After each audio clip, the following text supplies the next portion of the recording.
السلام علیکم ورحمۃ اللہ وبرکاتہ. الحمد للہ رب العالمین والعاقبۃ للمتقین والصلاۃ والسلام علی سید الانبیاء والمرسلین نبینا محمد وعلی آلہ وصحبہ اجمعین. اما بعد فاعوذ باللہ من الشیطان الرجیم. بسم اللہ الرحمن الرحیم. رب اشرح لی صدری ویسر لی امری واحلل عقدۃ من لسانی یفقہوا قولی. شیخ صاحب ایک سوال ہے کل کے حوالے سے. جی کل آپ نے ایک بات کہی تھی کہ جو سنت کے روزے ہوتے ہیں پیر اور جمعرات کے، اس کے ساتھ قضا روزہ نہیں رکھا جا سکتا، دو چیزیں نہیں جمع کی جا سکتی. یہ مطلب یہ راجح قول ہے یا اس میں اختلاف ہے؟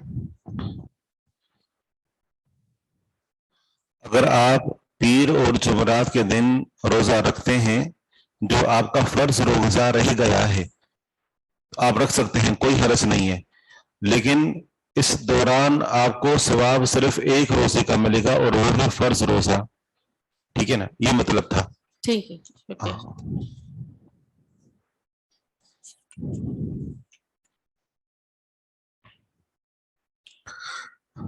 حدیث کا نمبر 622 یہاں سے ہم پڑھیں گے. لکھی ہوئی ہے، حذف ہے، ٹھیک ہے. اور 623 لکھیے. جی ہاں، 623 حدیث صحیح مسلم کے اندر ہے. عن ابی ہریرہ رضی اللہ عنہ قال عرسنا مع رسول اللہ صلی اللہ علیہ وسلم فلم نستيقظ حتى طلعت الشمس. ابو ہریرہ رضی اللہ عنہ فرماتے ہیں کہ عرسنا، ہم رات کے آخری پہر اترے، ہم نے رات کے آخری پہر میں پڑاؤ ڈالا. تعریس، عرس یعرس تعریس، اس کا معنی ہوتا ہے رات کے آخری پہر پڑاؤ ڈالنا یا رات کے آخری پہر چلنا. یہاں پر معنی ہے ہم نے رات کے آخری پہر پڑاؤ ڈالا رسول اللہ صلی اللہ علیہ وسلم کے ساتھ. فلم نستيقظ، پس ہم نہ جاگے، حتی طلعت الشمس، یہاں تک کہ سورج طلوع ہو گیا. فقال رسول اللہ صلی اللہ علیہ وسلم لیأخذ كل رجل برأس راحلته.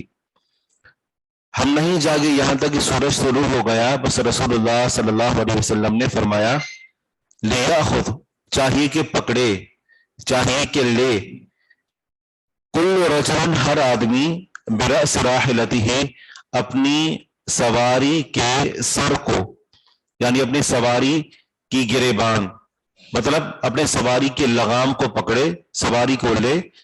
فإن هذا منزل، پس بے شک یہ جگہ، حضرنا فیہ الشیطان، اس میں حاضر ہوا ہمارے پاس شیطان. قال ففعلنا، فرماتے ہیں کہ پس ہم نے کیا، یعنی ہم نے اپنی سواری کو پکڑا اور ہم نکل کھڑے ہوئے. فدعا بالماء، بس آپ علیہ الصلوۃ والسلام نے پانی منگوایا. فتوضا، بس آپ نے وضو کیا. ثم صلی سجدتین، پھر 2 رکعتیں پڑھی، یعنی فجر کی جو 2 سنتیں تھیں. ثم اقیمت الصلاۃ، پھر نماز کی اقامت کہی گئی. فصلی الغداۃ، پس آپ نے فجر کی نماز پڑھائی.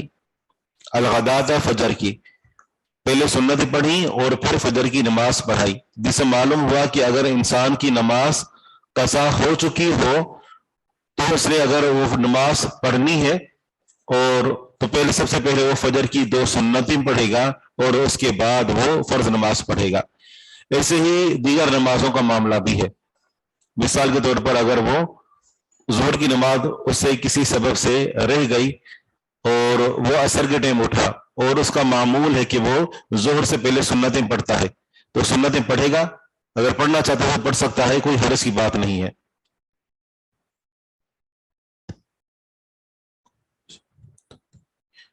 جی ہاں، جیسا کہ ہم نے ذکر کیا کہ ایک ہی روزے میں آپ دو مختلف نیتیں نہیں رکھ سکتے۔ جیسے ایک بندے نے قسم کھائی کہ اگر میرا یہ کام ہو جائے تو میں اللہ کے لیے ایک دن کا روزہ رکھوں گا، اور اس کا وہ کام ہو گیا، اب 9 ذو الحجہ کا دن بھی آ رہا ہے اور اس کے اوپر رمضان کا روزہ بھی فرض ہے، وہ رہ گیا تھا، اب 9 ذو الحجہ کا دن پیر والے دن آ رہا ہے، تو کیا کرے کہ کہے کہ پیر کا دن بھی ہے اور یہ ہے کہ 9 ذو الحجہ کا دن بھی ہے، میرے اوپر قسم کا روزہ بھی ہے اور رمضان کا روزہ بھی ہے، لہذا سب کی طرف سے ایک ہی روزہ، ایسا نہیں ہو سکتا۔ کیا یہ واقعہ دو مرتبہ پیش آیا؟ احادیث میں اس کا تذکرہ تو ایک ہی مرتبہ کا ملتا ہے، ایک ہی مرتبہ یہ واقعہ پیش آیا تھا۔ تو یہاں آپ علیہ الصلوۃ والسلام نے جو جگہ تبدیل کرنے کا حکم دیا، اس کے پیچھے حکمت یہ بتائی کہ اس جگہ پر شیطان موجود تھا۔ یہاں سے علماء نے استدلال کیا ہے کہ اگر آپ اپنے گھر کے اندر موجود ہیں، جس کمرے میں آپ سوئے ہوئے تھے اور وہاں پر آپ کے اوپر نیند کا غلبہ ہو گیا اور آپ کی وہاں پر آنکھ کھلی، آپ نے دیکھا کہ نماز کا وقت نکل چکا ہے، تو یہاں سے علماء کا استدلال ہے کہ آپ اس کمرے میں نماز پڑھنے کے بجائے کسی اور کمرے کے اندر جا کر نماز پڑھیں۔ بات واضح ہے؟ اور اس کا استدلال اس حدیث سے بھی ہو سکتا ہے کہ جس میں آپ علیہ الصلوۃ والسلام نے خطبہ جمعہ کے دوران اگر کسی کو نیند آ جائے تو اس کو جگہ تبدیل کرنے کا حکم دیا، تاکہ شیطان جو اس کے اوپر جو وہ غالب آ گئے ایک جگہ پر، جگہ کی تبدیلی سے شیطان کا غلبہ اس کے اوپر ختم ہو جائے گا۔ اگلی حدیث ہے 624، عن نافع بن جبیر عن ابیہ، نافع بن جبیر رحمہ اللہ سے روایت ہے، وہ اپنے والد جبیر بن مطعم رضی اللہ عنہ سے روایت کرتے ہیں، ان رسول اللہ صلی اللہ علیہ وسلم قال فی سفر له من یکلؤنا، کہ بے شک رسول اللہ صلی اللہ علیہ وسلم نے اپنے سفر میں فرمایا، من یکلؤنا، کون ہماری حفاظت کرے گا یا کون ہمارے لیے حفاظت کرے گا۔ دو معنی ہے، پہلا معنی ہے کہ کون ہماری حفاظت کرے گا، معنی دشمن سے، اور دوسرا معنی ہے کہ کون ہمارے لیے حفاظت کرے گا، معنی فجر کی نماز کے لیے، کہ کون ہمارے لیے فجر کی نماز کے وقت کی حفاظت کرے گا، اور جب نماز کا وقت ہو تو ہمیں جگائے۔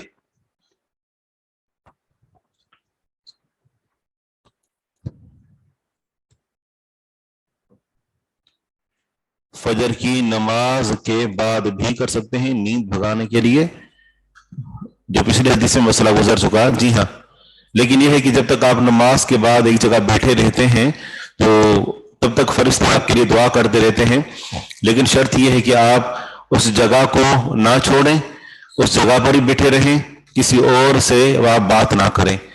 جب آپ اپنی جگہ پر نماز کے بعد بیٹھے رہتے ہیں، جب تک بیٹھے رہتے ہیں فرشتے آپ کے لیے دعا کرتے رہتے ہیں، جگہ کو نہ چھوڑیں، کسی سے بات نہ کریں، اور تیسری شرط ہے کہ آپ بے وضو نہ ہوں۔ یہاں پر آپ علیہ الصلوۃ والسلام نے فرمایا کہ سفر میں من یکلؤنا، کون ہے جو ہماری حفاظت کرے یا کون ہے جو ہمارے لیے حفاظت کرے، اللیلۃ، رات کی یا رات، من یکلؤنا اللیلۃ، کون ہے جو آج رات ہماری حفاظت کرے یا کون ہے جو ہمارے لیے رات کی حفاظت کرے، لا نرقد، کہیں ہم لیٹ نہ جائیں، کہیں ہم سو نہ جائیں، لا نرقد، کہیں ہم لیٹ نہ جائیں، سو نہ جائیں۔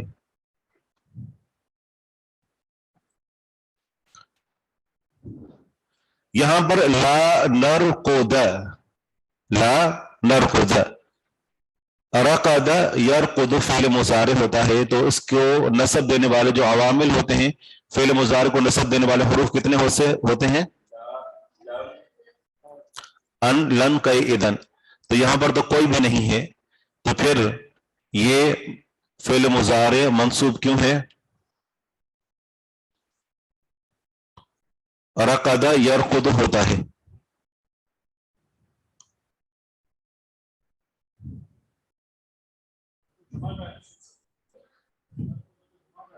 جی صیغہ تو جمع متکلم کا ہے. ٹھیک ہے.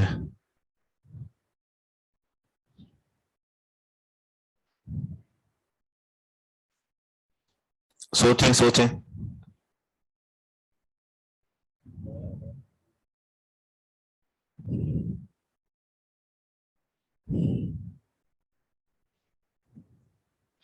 کسی نے لکھا ہے لا نافیہ للجنس سے، تو لا نافیہ للجنس فعل پر داخل نہیں ہوتا.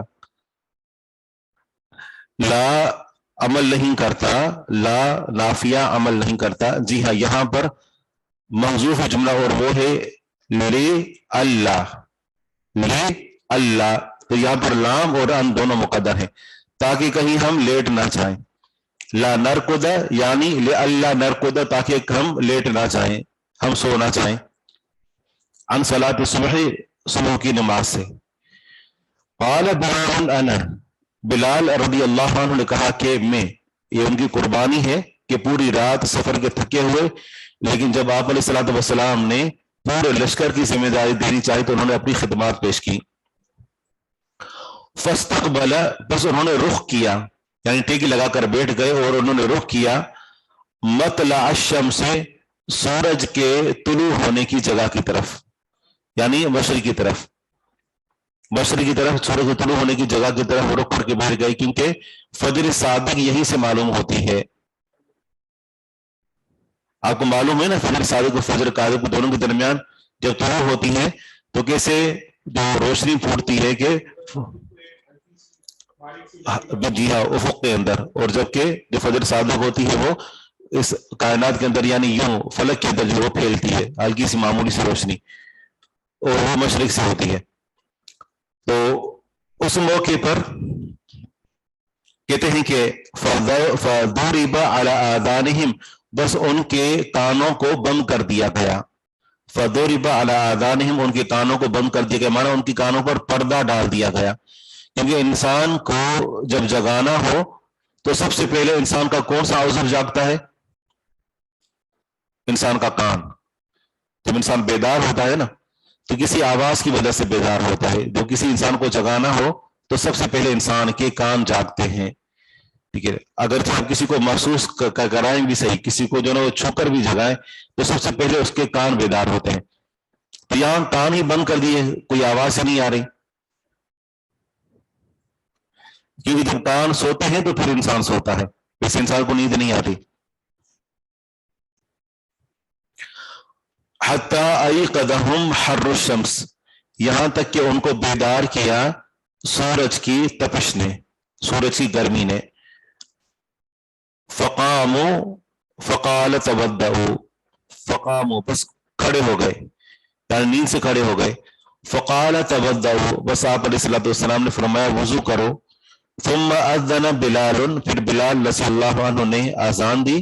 فصلی رکعتین، بس آپ علیہ الصلوۃ والسلام نے 2 رکعتیں پڑھی فجر کی سنتیں. وصلوا رکعتی الفجر، اور سب صحابہ کرام نے فجر کی 2 رکعتیں پڑھی. ثم صلوا الفجر یا ثم صلوا الفجر، پھر انہوں نے فجر کی نماز پڑھی جو فرض نماز تھی. تو یہاں اس جو حدیث کے اندر پورا قصہ تفصیل کے ساتھ ذکر نہیں ہے، کچھ پیچھے ہے کچھ یہاں پر ہے. تو مفہوم یہی ہے کہ آپ علیہ الصلوۃ والسلام نے پہلے وہاں سے کوچ کرنے کا حکم دیا، کسی اور جگہ پر جا کر پڑاؤ ڈالا اور وہاں پر یہ نماز پڑھائی.